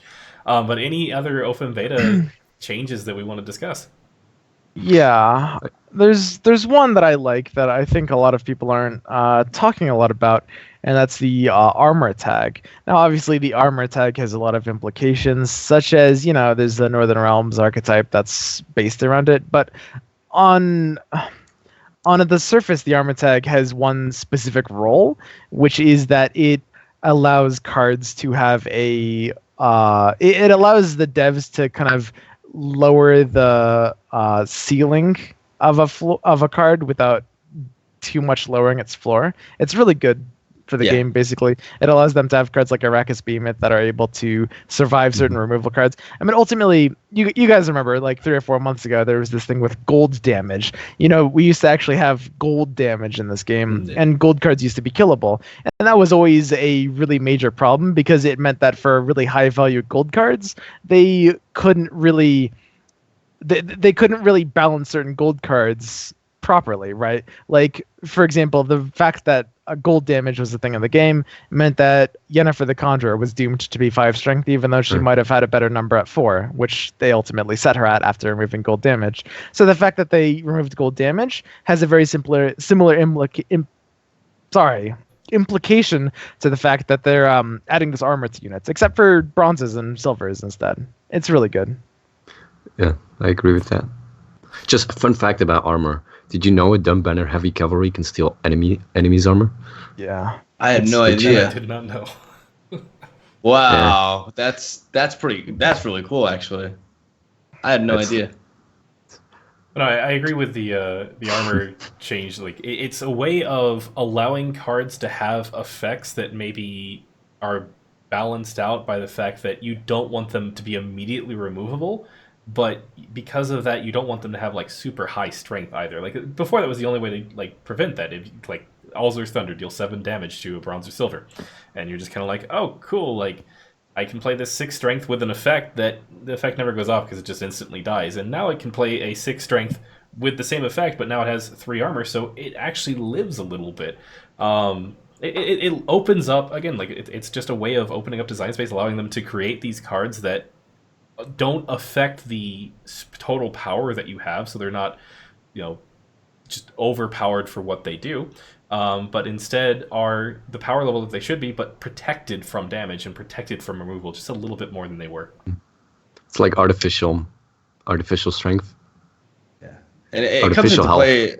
Yeah, it comes into play against weather too, and I love that it's also like they're gonna potentially design more cards to interact with that. And that's gonna be like kind of Northern Realms thing. I like that. I really like factions having their own thing that other factions can't do. Like that's why I really disliked old Northern Realms, because of the fact that ever since I got into the game, I just did not like that they could resurrect as well, as Skellige does. Because Skellige is the resurrection faction. And Northern Realms kind of like did a little bit of everything, and now they have like their own thing. And I like armor a lot. There's some funny cases, like I don't know, cards like the Axemen are very funny to me. It's like 2 strength, like a shitload of armor, for onto. Like it's clearly like, yeah, we don't want this thing to be too strong, but we don't want it to be just removed by just blowing at it. So I like that. I don't know. It's definitely. I agree with you guys. I really like the introduction of armor. It adds more complexity alongside with the agile thing. Like it adds more complexity to cards, and you can really tune their strength much better. And it's overall just a very positive thing. Yeah, the designers also are able, to buff and nerf cards a little bit, like with that are not like that impactful as well. But go ahead, Swim. What were you gonna say? I was just gonna say that now that armor's in the game, they actually could reintroduce gold damage as a mechanic if they wanted to, because the entire reason it got deleted was because of a problem that armor also solves, right? That certain things, they want to be able to lower the value of certain things while still making them not really killable. And the gold damage fix it just fixed that with golds ultimately, but armor fixes it with everything. I like the way it is now, to be honest. Yeah, no, I have no problems with it. Yeah. I wouldn't see an advantage of bringing that back. That's what all I'm saying. But yeah, go ahead though. I was just gonna say one last call for open beta changes that we want to discuss still. I like the fresh crew keyword. I never thought the fresh crew keyword. Fresh crew and crewman, yeah. That's like reload and reloaded. Yeah. Okay, they changed that. Yeah, much, I was confused. Much better. I never thought we'd have a patch that was bigger than Nilfgaard patch, to be honest. I never thought that would happen. But it happened. Talking about just one quick question for you guys, because I know this card has received a lot of it's talked about a lot, and I want to know what you guys think, because I think it's fine, but I don't know what you guys think towards Ox from Nilfgaard. Oh yeah, Mini Radovid. It's fine, right? Yeah, it was quite strong when it was deal 2, but it's totally fun now. Yeah. Why not? Yeah, because I think it's fine. I think it's good because people like compare it to Radovid, but Radovid is like 11 strength and it's 6 strength. You know, like it's 5 strength less. Don't talk about Radovid. Oh. I like Ox, and I don't want him to touch him. I mean, Margarita is like good enough to replace Radovid, in my opinion. Radovid used to be so great, man. Remember when he dealt 8 damage to gold? 10. Remember when he killed damage. Siri? Oh, man. Remember when he did 10 damage? Man. Oh, yeah. Oh, Rip. It's been so long that we could probably get on a Remember When binge. But before we do that, let's go ahead and move on to our next main topic of the talk show. And I told you, I knew that was going to take up most of the time. Was this open beta is huge changes. But our next major topic, so prior to the open beta, actually not that long ago, we had the first official Gwent tournament. Prior to that, there's been a lot of fan-run tournaments as well. There's been Passive Flora. The Gwentlemen us have run our Gwentlemen's Open, which, by the way, we are running again. It's delayed because of the open beta, but June 10th and 11th is our current plans for that. But we had the first official tournament with the Gwent Challenger, and we actually have a couple of people who were there, and one person who was even casting most of it, so you probably know him already. But Mogwai, just curious on your experiences with the Challenger. How do you think that CDPR did with the first official tournament, and your thoughts on it all? Honestly, like, it turned out much better than I expected. Like, it was pretty crazy. I mean, Swim was there too. Like, it was super epic, like the games and just the production value of the whole thing. Like, it was just huge. It's tremendous. Like, that's like I'm gonna remember that experience for like a long time, honestly. Like, that was great. Like, I hope so. Yeah, that was insane. Like, that was insane. The games were insane. Like I said, the when I saw, like, for the first time, like the clips that they had planned for the actual event, you know, like the gameplay trailer, you know, which explained a little bit, like, just the quality of everything. It was nuts. Like, they went all in, man, and I'm really happy people really enjoyed it. It was fantastic. Yeah, they actually knocked it out of the park. I was kind of concerned it was gonna be like just, you know, a little awkward and underprepared, but it was a really good event. It was amazing. Yeah, no, I had a blast. Awesome. I had some alcohol. It was great. That stream before night was amazing. I just have to tell that. If you want to see highlights, it's on the Gwentlemen YouTube. It's just what happened in Katowice stays in Katowice. That's not true, though. And also on YouTube. Mogwai, you have to tell them the truth. You have to tell them that you kissed me in the bar afterwards. But what would happen if I said that? It would take away the mystery from it. You know that. You got to keep them guessing, man. Come on. I could say that Swim, like, approached me right after, was just like, thank God you didn't kiss me. I thought you were gonna kiss me. I freaked out. Yeah, and then you kissed me. Oh my God. His word against mine. Believe what you will. We did have a. Oh, with the blanket. It was we bonded there. They'll get us back on track. oh, I will. But we'll say from a viewer perspective with Challenger, that was an awesome experience. Getting to watch, especially just amazing gameplay, amazing casting, amazing production value. That was significantly above expectations, and I think they did a fantastic job with it. And I'm really looking forward to see how they do future tournaments, if they do future tournaments. I'm hoping that the reception that they got was good enough that they're like, yes, we want to do this again, because tournaments have always been such a unique experience from playing Gwent.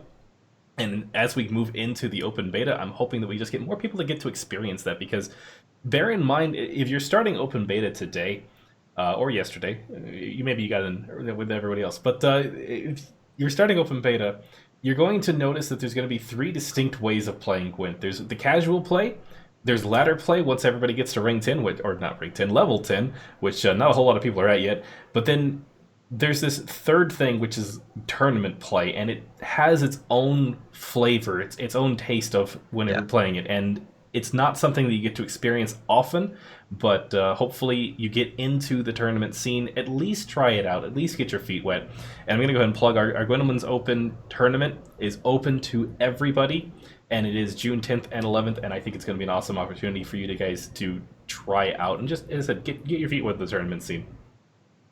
But let's go ahead and move on to our next main topic, which is going to be kegs. So kegs in particular have gotten a pretty big change from closed beta.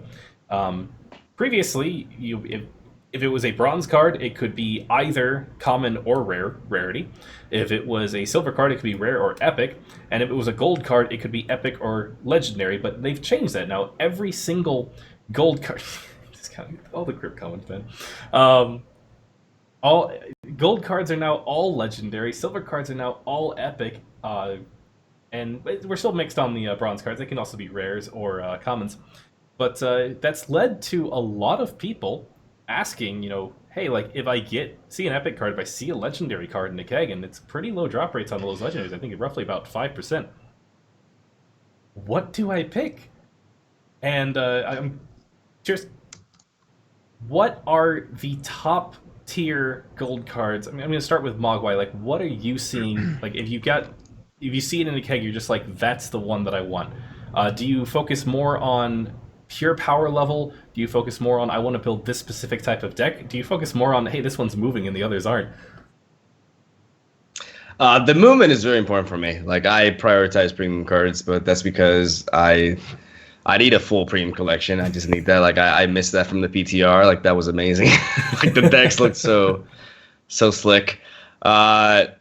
The way I approach this, because now I'm pretty sure all of you guys, have been streaming, have this happen to you as well. Like, in your recent streams, like, you get bombarded with questions from people like, what do I pick here and there? Do a keg guide, this or that, and it's like, I think you should stick with the faction that you like, because a lot of the power level of these golds are rather similar, and it's just about, do you like monsters? Do you like Nilfgaard? Do you like Northern Realms? Go with that. Obviously, there's some cases in which you get a very strong gold. When it comes to Nilfgaard, the way I see Nilfgaard is it depends on what you want to build, right? Like, Kahir is already included with, your starter deck, so you don't need that. And right now, Tibor is extremely good, but what if he gets nerfed? There's several options. Like, you could go with Menno and Mr. I Cry Every Time. I forget his name, the crying guy who killed his friend, Rain something.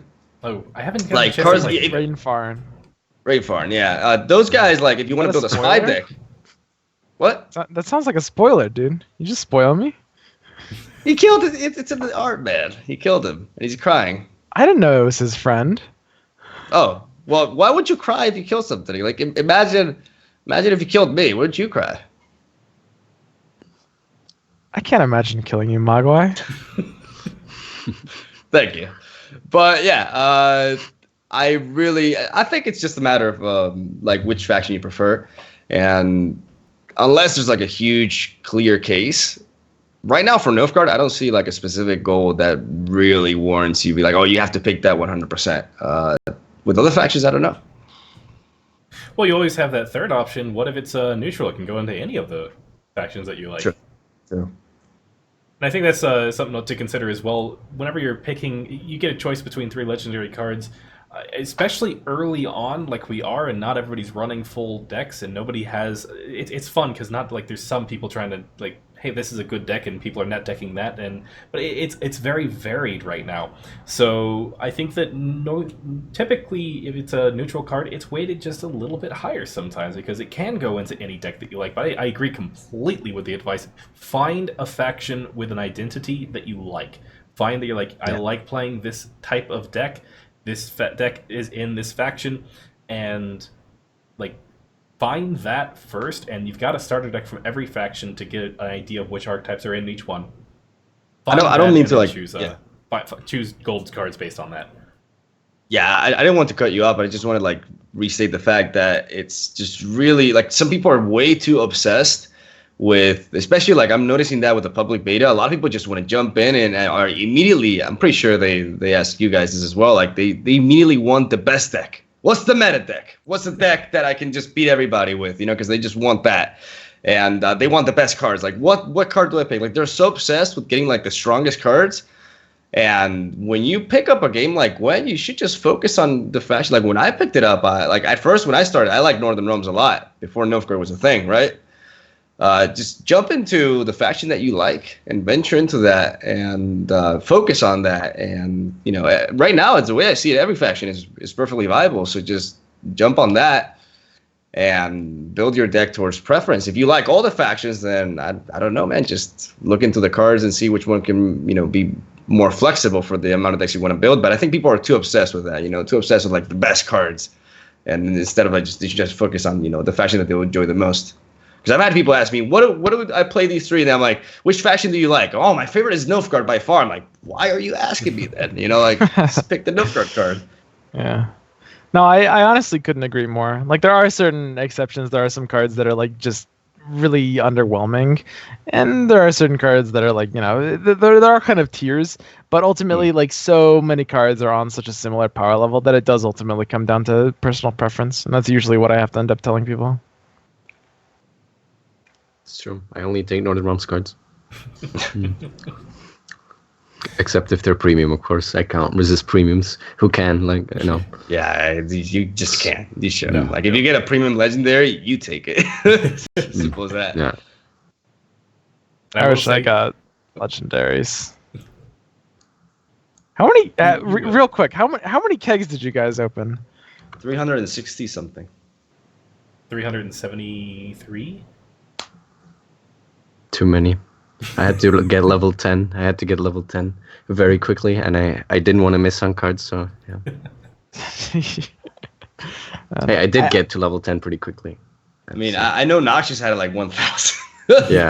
That was insane. Jesus Christ. His stream title was like, I have 1,000 kegs, kill me now. But I will say, if you are still struggling on which gold card to pick, we as Gwentlemen have partnered together with Gwentify.com, which is a good site if you want to try and mess around, look at all the cards, and build a deck that way. But if you head to either Gwentlemen.com, actually Ruben's already got the link for you in chat. But if you head to our website, Gwentlemen.com, which might be experiencing heavy traffic, if it's down, please try it later.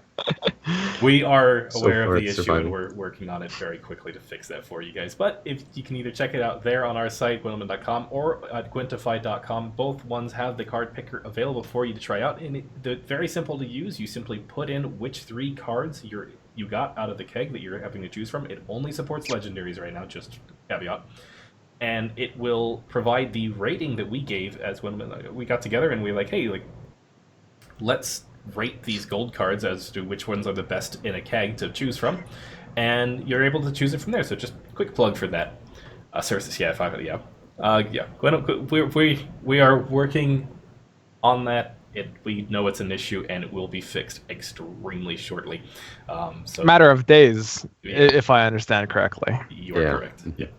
But bookmark it for now if you want to use it later. Try to use it late at night when not a lot of people are awake.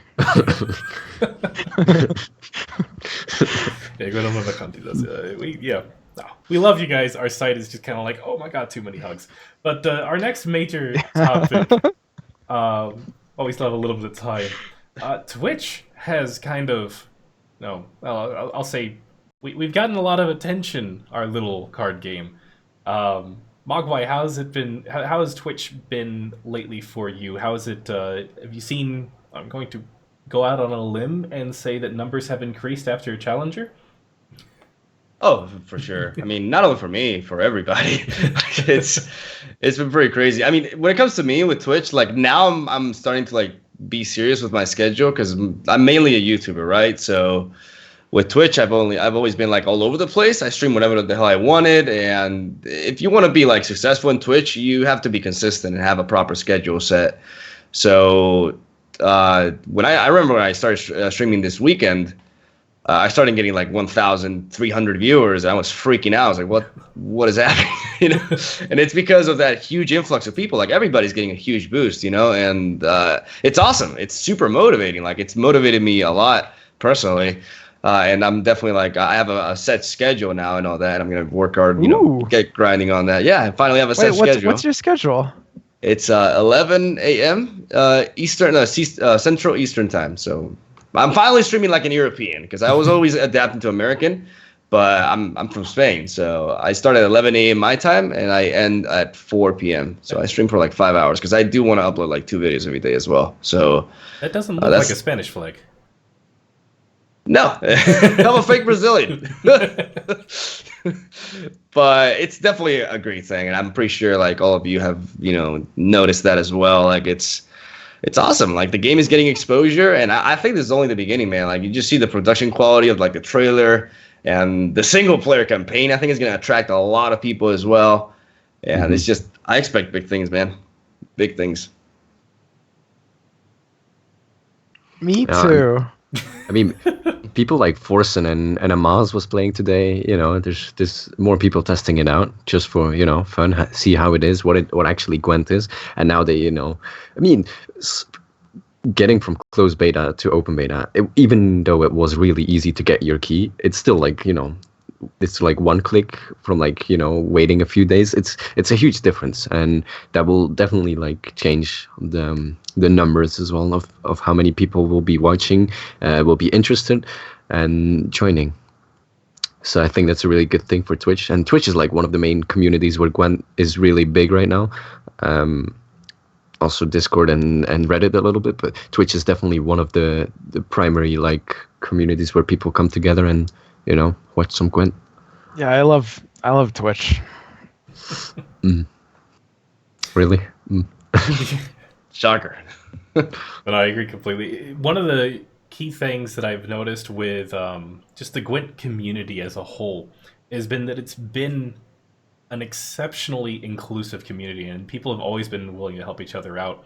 And it's been a excellent, probably the single best experience I have ever had with a game developer before. They are incredibly responsive to the community.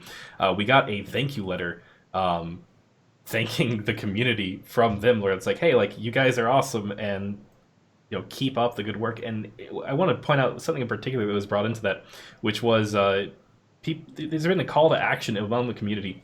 Obviously, people are taking a look at Gwent, and I will say, if you have been in the closed beta, if you're used to Gwent by now and you've got these new players coming out, help them out. Like, show them there's a reason that we've been playing Gwent as long as we have. It's been in closed beta for 7 months.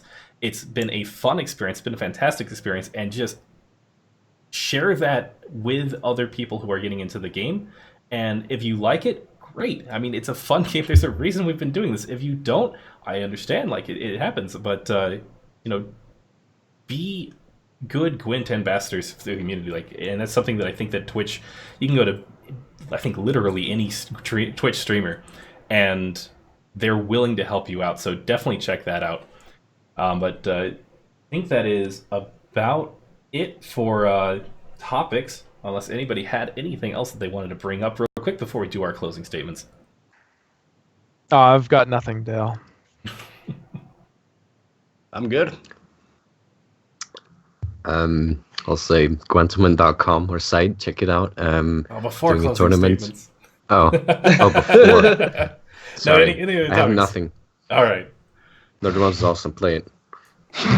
There we go. All right. Well, now we're good with the closing statements. Then Ruben, go ahead and start. Okay.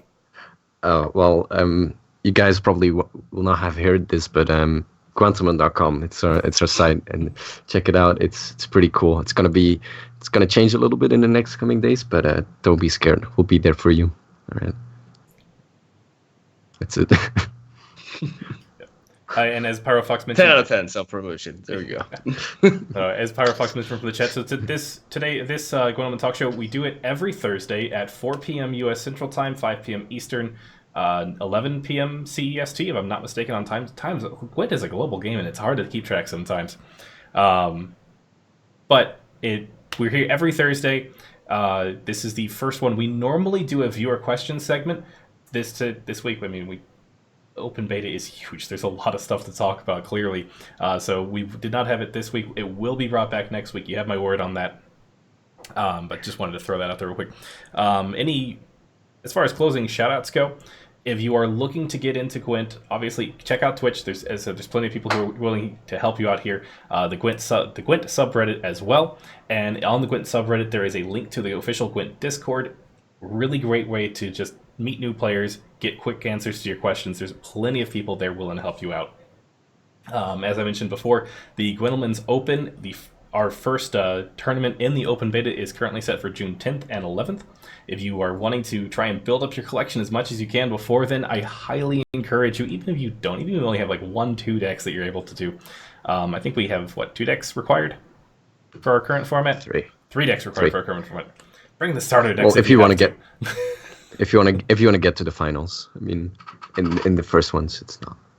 Yeah, June 10th and 11th. Mark your calendars. There's also plenty of other tournaments ongoing in the meantime. I do not know their schedules for the open beta if they've changed them. There's a weekly Monday and Tuesday one. Also, this Sunday, Good Gaming tournament as well, if I'm not mistaken. I believe that they just keep going on with those. Yeah, every Sunday. Yep. Yeah, shout outs to Good Gaming, by the way. It's a nice price pool as well. Oh yeah, Miguel. Yeah. But yeah, Mogwai, any closing statements for you? Well, I guess self-promotion time. Yeah.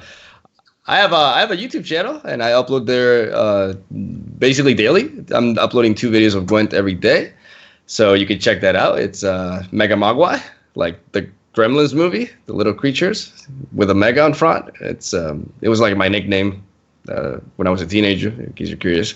You also have a 0 instead of an O, isn't that right? No, but in YouTube it's just regular. Oh. And when it comes to Twitch, okay. I'm the owner of like MegaMogwai with the O and the 0, like both, but I lost the password for the first. So I had to redo it with a 0. But yeah, check me out there too. I stream every day from 11 a.m. to 4 p.m. European Central Time, Spain, fake Brazilian, and what else? And shouts to my team, F2K. I joined them recently, and they're also affiliated with Good Gaming, which are going to organize Gwent streams, not Gwent, Gwent tournaments. They've been doing so for a while, and they're getting more and more involved into Gwent, and it's nice to see them do that. And I'm pretty happy to be there, and that's basically it. Self-promotion over. Thanks for watching. Swim, any closing statements? Closing statements. No, I'm fine. I'm all right. Glad to hear it. But no, that is going to be it for the talk show this week. We will be back on this channel. Go ahead and follow us if you haven't already. And we're pretty set on the schedule. But next Thursday, 4 p.m. U.S. Central Time, 5 p.m. Eastern, 11 p.m. Central European Summertime. Daylight stuff. But no, thank you all very much, everybody who tuned in today. We will be back on this channel next week, next Thursday, for the Gwentlemen Talk Show. Myself and Swim co-host it. We normally like to bring in a fellow Gwentleman and a special guest. Shout out to Mogwai. Thank you very much for being here this week. It was a pleasure, man. Thanks for having me. But no, take care, everybody, and we will see you all again next week. Goodbye.